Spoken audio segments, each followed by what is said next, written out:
Olá, sejam bem-vindos todos vocês a mais um estudo do Vem Segue-me dessa semana. Essa semana nós estamos estudando o livro de 2º Nef, capítulos do 20 ao 25. Vamos dar continuidade aos escritos de Isaías. Nós vimos na aula anterior que Nef se preocupou em inserir nas placas de Nef as profecias de Isaías. Então, esse livro de Isaías é muito importante para que a gente possa compreender as profecias a respeito de nosso Senhor Jesus Cristo. Os escritos de Isaías, eles são advertências. Nesses capítulos que nós vamos ver, tem advertências, mas nós também vemos que podemos encontrar muita esperança e alegria nesses ensinamentos de Isaías. E eu vou ler aqui uma escritura, 2º Nef, no 2º Nef, no capítulo 25, versículo 26, diz o seguinte: Nef falando a respeito dos escritos de Isaías e também a respeito de nosso Senhor Jesus Cristo. Nef diz o seguinte: E falamos de Cristo, regozijamo-nos em Cristo, pregamos a Cristo, profetizamos de Cristo e escrevemos de acordo com nossas profecias, para que nossos filhos saibam em que fonte procurar a remissão de nossos pecados. Então, Nef tinha essa preocupação de que nós pudéssemos entender, através das profecias, principalmente das profecias de Isaías, de que Jesus é o Cristo, para que os filhos de Nef, não só os filhos de Nef, mas também nós desses últimos dias, pudéssemos saber em que fonte nós pudéssemos encontrar em que fonte a nossa salvação. Ou seja, porque as Escrituras dizem que não há outro nome, nem no céu nem embaixo, na terra, em que a humanidade possa ser salva a não ser pelo nome e através de nosso Senhor Jesus Cristo. Por isso essa preocupação de Nef.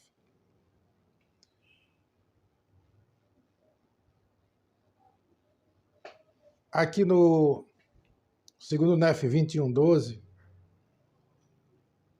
ele diz o seguinte: E levantará um estandarte para as nações e ajuntará os desterrados de Israel, e os dispersos de Judá coligará desde os 4 cantos da terra.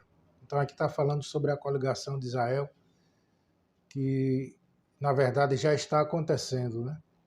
Aqui foi uma profecia da época de Isaías, mas que está acontecendo já, está se cumprindo essa profecia nesses últimos dias. E aqui também, 2º Nef 22:3, portanto, com alegria tirareis águas das fontes da salvação. Onde é que nós vamos tirar essa água das fontes da salvação? Então, o plano de salvação está nas Escrituras, para que a gente possa estudar as Escrituras e entender os ensinamentos dos profetas. Então, nós podemos tirar essa água das fontes da salvação, que é o Evangelho de Cristo. O Evangelho de Jesus Cristo é ele que nos mostra o caminho que devemos seguir, o Deus que devemos servir.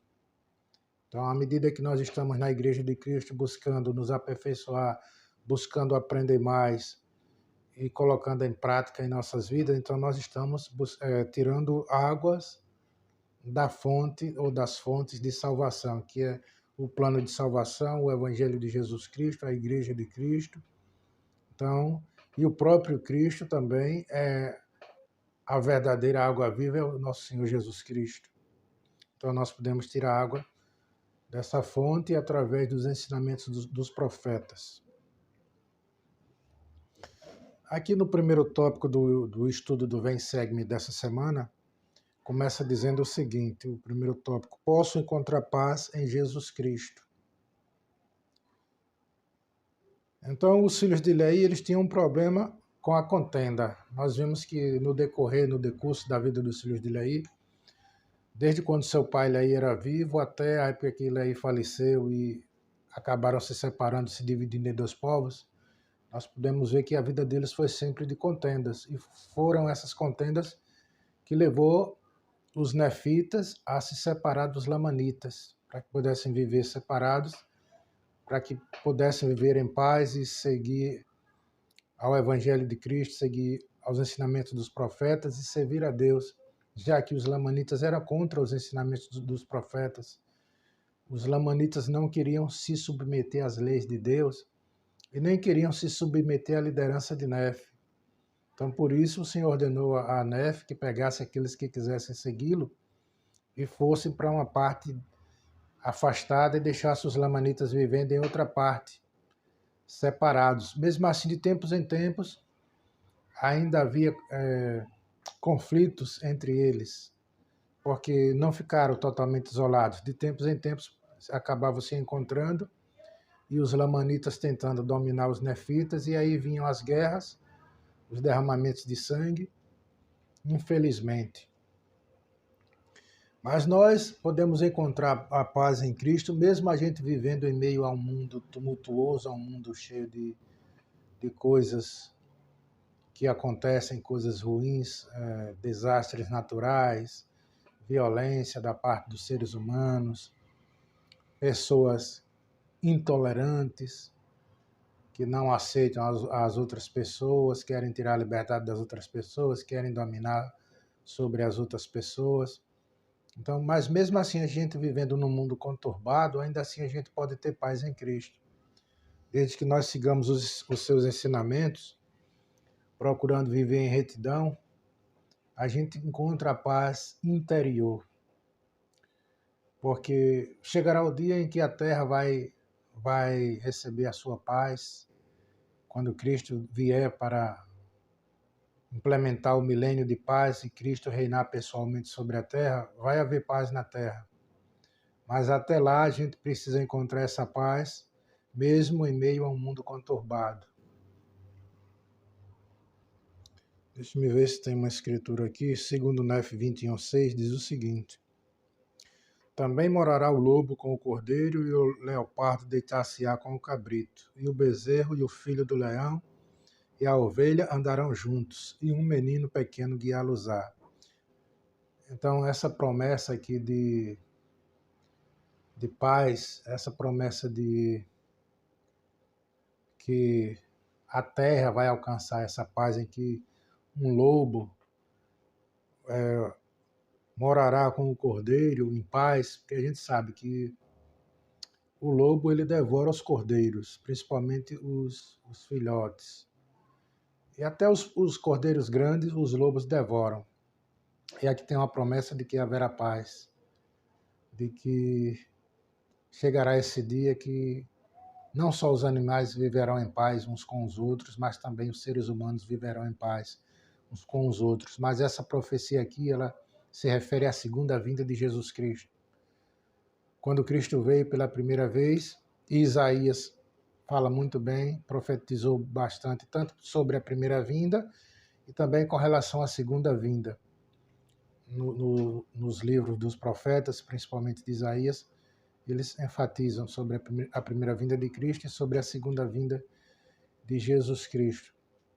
E a terra só vai alcançar a plenitude da paz na segunda vinda, quando Cristo vier e eliminar esse sistema de governo corrupto que existe em todos os países, eliminar as pessoas iníquas da face da terra, porque os iníquos não suportarão a presença de Cristo e serão eliminados por ocasião da segunda vinda de Jesus Cristo. Somente os justos, aqueles que estiverem buscando viver em paz, aqueles que estiverem buscando obedecer aos mandamentos de Deus, só esses serão dignos de permanecer.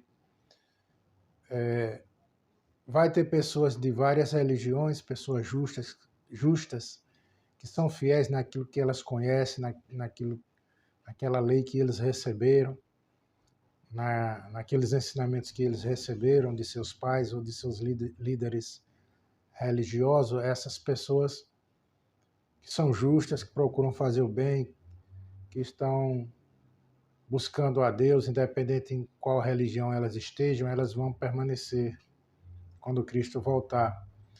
E quando Cristo implementar o milênio de paz, o governo de Cristo na Terra, essas pessoas vão aprender a respeito da Igreja verdadeira de Cristo, a respeito do plano de salvação, elas terão a oportunidade de conhecer a respeito da plenitude do Evangelho de Jesus Cristo e terão a oportunidade de se converter ao verdadeiro Evangelho de Jesus Cristo.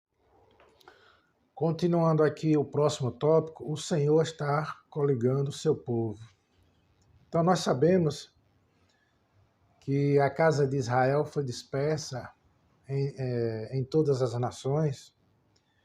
Nefe foi testemunha disso, da dispersão de Israel, quando Nefe, sua família, ou seja, seu pai, seus irmãos, e mais a família de Ismael, que se juntou à família de Leí, quando eles deixaram Jerusalém, ali foi apenas um pequeno grupo de israelitas que estavam sendo dispersos pelo mundo. Antes da época de Leí, o Reino do Norte, que era composto pelas 10 tribos do Norte, chamado Reino de Israel, o Reino do Norte, já tinha sido levado cativo e espalhados por várias partes da terra. E agora que restava o Reino do Sul, ou Judá, então Leí recebe do Senhor a revelação de que precisava deixar Jerusalém e ir embora com sua família e também convidar Ismael para se juntar à família de Leí, para que fossem embora de Jerusalém, porque Jerusalém seria destruída pelos babilônios. E pouco tempo depois que Leí saiu de Jerusalém, poucos anos depois, a cidade de Jerusalém foi tomada pelos babilônios e os judeus que ali habitavam, os que não foram destruídos, os que não pereceram pela espada, eles foram levados cativos para o reino da Babilônia. Só que o Senhor deixou a promessa que 70 anos depois deles terem sido levados cativos, os remanescentes voltariam, 70 anos depois, para reconstruir a cidade de Jerusalém e reconstruir o templo. Porque já havia a promessa de que o Messias viria através da tribo de Judá. Então os judeus precisariam se estabelecer novamente ali em Jerusalém para dar continuidade ao povo de Judá ali naquela região, para que quando chegasse a época do nascimento de Cristo, os judeus estivessem vivendo ali em Jerusalém, porque Cristo nasceria naquela região ali próximo a Jerusalém. Isso, de fato, aconteceu. Só que no ano 70 depois de Cristo,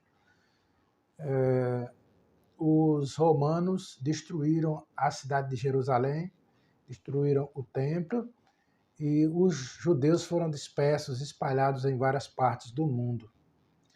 Então, iriam se passar muitos anos ainda para que a coligação de Israel começasse a acontecer. E a coligação de Israel começou a acontecer nesses últimos dias, quando a Igreja de Cristo foi restaurada pelo profeta Joseph Smith. Então, aí começa a coligação de Israel. Com a pregação do Evangelho, Israel está sendo coligada espiritualmente. À medida que nós nos batizamos na Igreja de Cristo, nós estamos fazendo parte do reino de Deus e precisamos dar continuidade, perseverando como membros fiéis da igreja e falando do Evangelho de Cristo para outras pessoas, para que as outras pessoas conheçam a respeito de Jesus Cristo, a respeito do plano de salvação, a respeito do que nós precisamos fazer para nos preparar para receber Jesus Cristo quando ele vier na sua segunda vinda. E a coligação de Israel também se dá da seguinte maneira: como os judeus foram espalhados por todas as nações da terra e continuam espalhados até hoje, tinha a promessa de que os judeus voltariam, não só os judeus, mas a casa de Israel voltaria para tomar posse da terra que foi prometida a Abraão, a Isaac e a Jacó. Então, Essa profecia da coligação física tem a coligação espiritual, que é feita através da pregação do Evangelho, tem a coligação física, que é os judeus retornarem para a terra de seus pais. Isso começou a acontecer no ano de 1948, logo após a Segunda Guerra Mundial. Foi estabelecido o Estado de Israel e os judeus de todas as partes do mundo têm retornado para a terra de seus pais. E lá eles formaram o Estado de Israel, que hoje faz 70 e poucos anos. E os judeus estão lá, e os judeus de qualquer parte do mundo que queiram ir para o Estado de Israel, eles podem ir, pois eles têm, mesmo que o judeu more em outro país, ele tem a cidadania israelense. Também, se não tem, ele pode adquirir facilmente e voltar para o país ou o estado de seus pais. E os judeus vão permanecer ali até que Cristo venha pela segunda vez. Os judeus jamais serão eliminados ou tirados da sua terra, da terra que pertence a seus pais. As profecias falam isso. Os judeus estão estabelecidos lá há um pouco mais de 70 anos. Lá vão permanecer, embora aquelas nações vizinhas queiram destruir os judeus, mas não vão conseguir. Aquelas nações árabes que estão ali vizinhas ao Estado de Israel vão fazer de tudo para expulsar os judeus dali, ou até mesmo para aniquilar os judeus. Mas não vão conseguir. As Escrituras profetizam a respeito disso. Os judeus vão prevalecer até que Cristo venha pela segunda vez. E nós podemos dar a nossa contribuição, fazer parte da coligação de Israel, sendo fiéis ao Senhor, sendo fiéis aos ensinamentos do Senhor, como membro fiéis da sua igreja. Quem tem idade de missão, vai para a missão, jovens ou casais aposentados, precisam ir para a missão para que a pregação do Evangelho de Cristo continue, pois a Igreja de Cristo é uma igreja missionária e vai continuar até que Cristo venha para implementar o seu governo de paz, o seu reino milenar na terra. E o próximo tópico fala o seguinte: a iniquidade da Babilônia cairá. Então, o reino da Babilônia era uma poderosa ameaça política e militar à antiga Israel. Na antiguidade, o reino da Babilônia, que era um reino muito poderoso e muito rico, era uma ameaça ao reino de Israel. É tanto que chegou a dominar o reino de Judá e levar Judá em cativeiro para a Babilônia. E nesses últimos dias, a Babilônia continua sendo uma ameaça ao reino de Deus, ou ao reino de Israel, ou ao reino de Deus na terra. Pois Israel era o antigo povo do convênio, e o atual povo do convênio são os membros da igreja, que estão constantemente sendo ameaçados pelas coisas que estão acontecendo em Babilônia. Babilônia é símbolo de mundanismo, de coisas mundanas.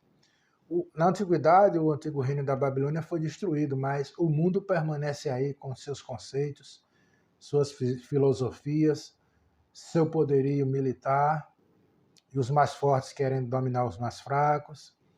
Então, a Babilônia, nesse sentido espiritual, que é o mundo, as coisas mundanas, as coisas que agradam a Satanás e as coisas que não agradam a Deus. Então, isso é a Babilônia. A Babilônia continua no sentido espiritual, tentando dominar e escravizar os filhos de Deus. Precisamos tomar cuidado para nos libertar, sair de Babilônia e irmos para Sião. Sião é o puro de coração, Sião é também uma cidade, uma ala, uma estaca, uma cidade onde o povo de Deus habita e vive em retidão, em harmonia, colocando em prática os ensinamentos do Senhor. Então, precisamos fugir de Babilônia. Só lendo uma escritura aqui, segundo Nef 23:3, em relação a esse tópico. Eu dei ordem aos meus santificados e também chamei os meus valentes, pois minha ira não está sobre os que exultam com a minha majestade. Então, o Senhor deu ordem, continua a nos dar ordens, para que possamos alegrar-nos, que é exultar na majestade de Cristo, na glória de Cristo, nos submetermos às leis de Cristo e rejeitar toda a iniquidade. E o próximo tópico, onde Nefe diz, falamos de Cristo, regozijamo-nos em Cristo. Eu vou ler uma escritura que está aqui, nesse tópico, que diz o seguinte, está em 2 Nefe, capítulo 25 de 2 Nefe, nos versículos 23 ao 26. Diz o seguinte, pois trabalhamos diligentemente para escrever a fim de persuadir nossos filhos e também nossos irmãos a acreditarem em Cristo e a reconciliarem-se com Deus, pois sabemos que é pela graça que somos salvos, depois de tudo que pudermos fazer. E não obstante, acreditamos em Cristo, acreditamos em Cristo, guardamos a lei de Moisés e esperamos firmemente em Cristo, até que a lei seja cumprida. Pois com esta finalidade a lei foi dada. Portanto, a lei tornou-se morta para nós, e somos vivificados em Cristo, por causa de nossa fé. Contudo, guardamos a lei por causa dos mandamentos. E falamos de Cristo, regozijamo-nos em Cristo, pregamos a Cristo, profetizamos de Cristo e escrevemos de Cristo com nossas profecias, para que nossos filhos saibam em que fonte buscar a remissão de seus pecados. Então, Nefe, ele é bem enfático aqui. Ele diz que acreditamos em Cristo, pregamos a Cristo, e falamos de Cristo, regozijamo-nos em Cristo e pregamos a Cristo, para que nossos filhos saibam em que fonte procurar a remissão de seus pecados. E a fonte nós já sabemos, é Jesus Cristo. Só nele nós podemos encontrar a remissão de nossos pecados. Mas não é de forma aleatória, como muita gente acha. Não, eu acredito que Cristo é o Filho de Deus, eu acredito que Cristo é o Deus desse mundo, ou que é o Filho de Deus, outros dizem, não, eu acredito que Jesus é o Salvador. Sim, mas o que é que nós podemos fazer além de acreditar? Acreditar apenas não é suficiente para a remissão dos nossos pecados. Por isso que o Evangelho precisa ser ensinado, o Evangelho precisa ser pregado. As ordenanças salvadoras do Evangelho precisam ser feitas. Cada pessoa precisa receber as ordenanças salvadoras do Evangelho, que é o batismo. Através da pregação do Evangelho vem o arrependimento dos pecados, depois vem o batismo, a confirmação, pela imposição de mãos para o dom do Espírito Santo. E, além dessas coisas, perseverar até o fim, fazer as ordenanças do templo, os convênios do templo e perseverar até o fim. Então não basta apenas acreditar em Cristo. Não basta apenas saber que Cristo é o Filho de Deus e que Cristo é o Salvador do mundo. Precisamos nos submeter às suas leis, receber as ordenanças salvadoras do Evangelho e perseverar até o fim. É isso que cada ser humano, cada pessoa precisa fazer.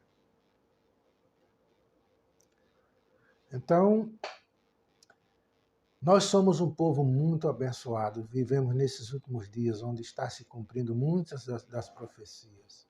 A coligação de Israel está acontecendo, nós fazemos parte da coligação de Israel. A restauração aconteceu nesses últimos dias, desde a época do profeta Joseph Smith, e a restauração do Evangelho continua, porque a igreja é uma igreja de revelação. Temos um profeta vivo e estamos fazendo parte dessa obra maravilhosa desses últimos dias. Eu sei que Cristo vive e Ele nos ama. E essa é a aula que deixamos em nome de Jesus Cristo. Amém.